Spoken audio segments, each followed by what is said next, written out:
Today, we're excited to bring our old friend Dan Sexton to talk about how to build a next gen artificial intelligence company. And let's start with the promise of AI technology to transform companies and industries and societies continues to be widely broadcasted. And It investment does. in AI is forecasted to exceed over $1 trillion in coming years. But for now, AI has shown the most promise in making existing processes more efficient, but we have yet to identify AI's killer application. So the crucial question is, what's the dilemma with AI and what's the right way to identify this big important applications? So that's an interesting question. The dilemma that I see with AI is it forces a decision on you as a company. So there are a few paths you can take. The most obvious path, or the path most taken, I should say, is to use AI as an enabling layer. So that's when maybe you've got existing product suite and you add LLMs to your suite to individualize or customize those products, or maybe even make a new set of products based on some type of Gen AI. The problem with that approach is it's very aligned with an IT approach, and it's not likely to add very much value to your company. But in a way, if you don't do it, you're at a competitive disadvantage because it's an obvious approach. Your competitors are probably going to do it and probably already are.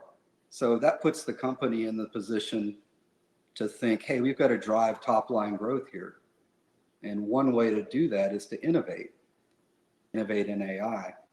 There's an interesting dynamic in AI investments right now in that the CapEx pyramid is inverted from what SaaS was and what most other tech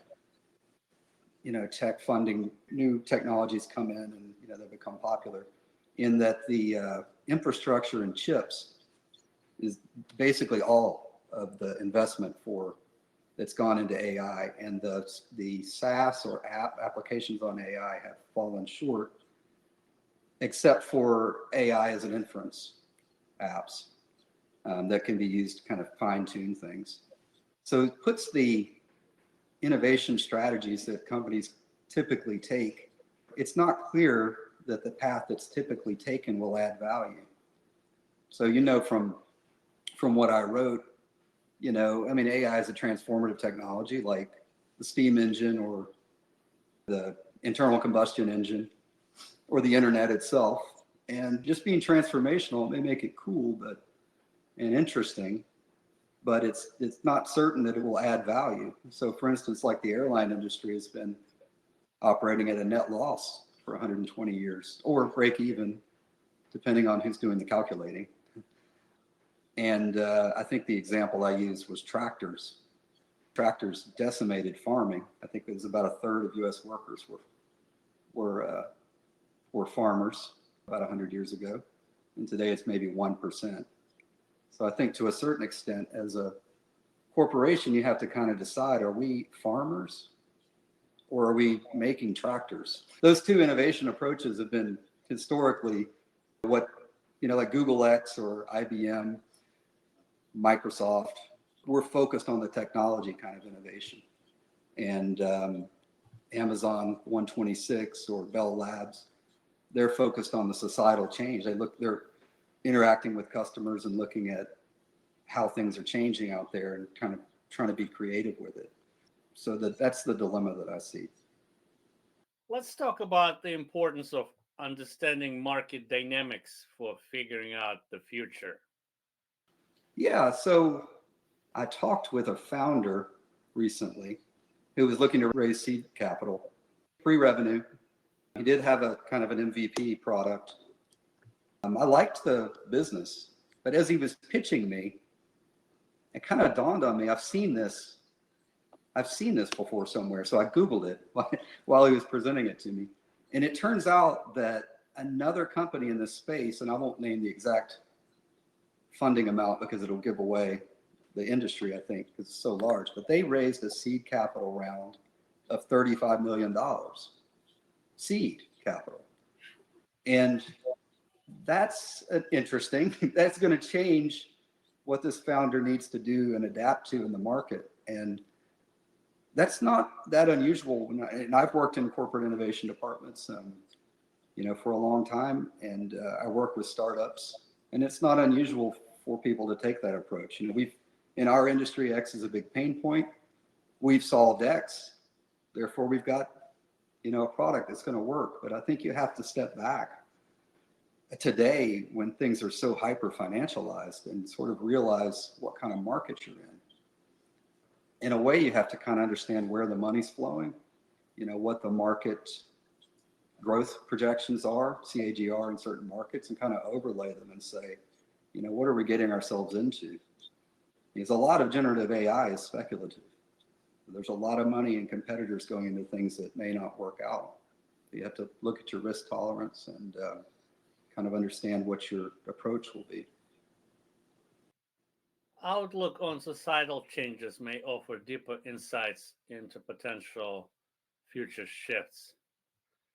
And I guess the question is, how do you spot the change in the context of AI? What does it look like? And maybe also, while answering that, you could also unpack this ongoing shifts that you're seeing in various domains, such as technology, society, and economics. This question in particular is of interest to me because when I was in grad school, I studied AI and computer science in one department, and I studied the brain in another department at the same time. So I've always had these two threads sort of running through. And the two innovation approaches that I see and have been historical in an interesting way, they mirror the function of the brain. So the left hemisphere of our brain is, and this is the latest neuroscience, not the old Sperry research from the 60s, but the left hemisphere of the brain gives narrow, sharply focused attention to detail. It focuses on the mechanics of things. It sees parts, not the whole. It uses rational thought, but only within a window of things it already knows exist. And so that kind of maps to engineering. And when you get into the engineering mindset, you can get kind of locked in to what you're trying to do without the context of the broader picture. The other type of innovation, just like the Bell Labs approach, is bigger picture, and you look at the changes that are happening in society. So this would be more like what Facebook did, or Uber, or Airbnb. Facebook wasn't an engineering marvel. If I remember, the JavaScript code I could see was pretty terrible circa 2004, and I hear the PHP code on the other side was even worse. But these two approaches are necessary to a certain extent, and you kind of decide which one you want to do. But to spot the change, you need to use your right hemisphere, and it's the different people generally that have this ability than you may be used to in an engineering department, for instance. But there are big changes that I see. I mean, there's big shifts. I think in the article I covered, maybe mining. Mining commodities has gotten very expensive. That's not going to go away. Obesity's increased quite a bit. The biomass of insects is down by like a half. And I don't think that this necessarily means you become a sustainability company, but you can kind of get a big picture of what's going on out there, what's not likely to change. Mining commodities won't change. So what does that mean for what your innovation efforts are? Let's bring it home. What, in your opinion, is the key to building a transformational AI company? I think most people, I've asked this question a lot, and I've heard a lot of pitches over many years, at least 1,000, but it's given me the luxury of being able to go back in time and see who's been successful and who hasn't. And I think most people would say culture and team. I kind of disagree with this because culture is an effect based on key variables that are causes. So it's an outcome. And team, you can have a great team and fail. Like if you had the 96 Chicago Bulls, for instance, playing in the Ryder Cup, I mean, they're probably not going to do very well. So team is kind of meaningless. I know a lot of VCs say that, but really I think the trick is aligning the attributes of the people that are on the team with the innovation approach you're taking. For instance, if you're a corporate innovation lab and you're taking a more creative approach, there's creativity science around that. People, there are 5 basic traits of people, and people who are open to new experiences and have high intelligence tend to be more creative. The problem with that is that people who have good grades tend to be high in trait conscientiousness, not trait openness. So the correlation between grades and creativity is 0 by the research. So I think you have to kind of it's a tricky problem for corporations, because at the bottom, you don't want to hire people out of university. And I've got 2 kids in college. I've been kind of thinking about this, but you don't want to hire people out of university. They're super creative. You want them to do what you're asking them to do and get the work done. But over time, that builds a culture of conscientiousness. And if you've got to, and sometimes you may have to outsource or hire new people in that may be different than what you're used to on your team, depending on the approach that you take. Yeah, and I think another aspect of building a successful AI product or company, whether it's in a core innovation lab or whether it's as a startup, is to look at the bigger picture of where the money's flowing. We talked about different markets, understanding where it's hyper competitive, and doing things that may be not obvious or may be second order effects on what's happening. For instance, venture capital is way down from 2021 as a broader market, but I think it was 680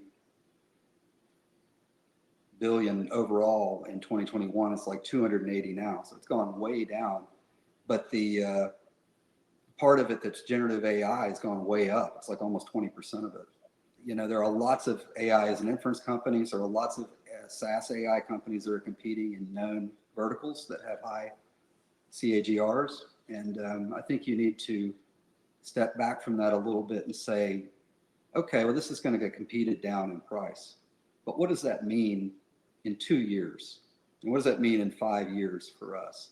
Can we do something that may be a second in order effect off of what we know where the money's going and everybody else is doing? And I think it's a key to modern innovation in corporations and with startups, because being more creative with your approach, because it is very much more financialized than it was even 20 years ago.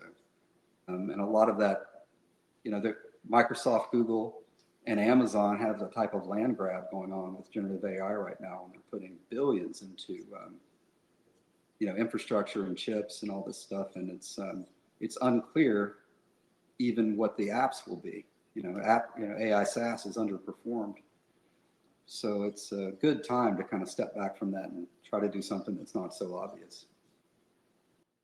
Dan, thank you for your insights. Yeah, thank you. Perhaps good to see you again.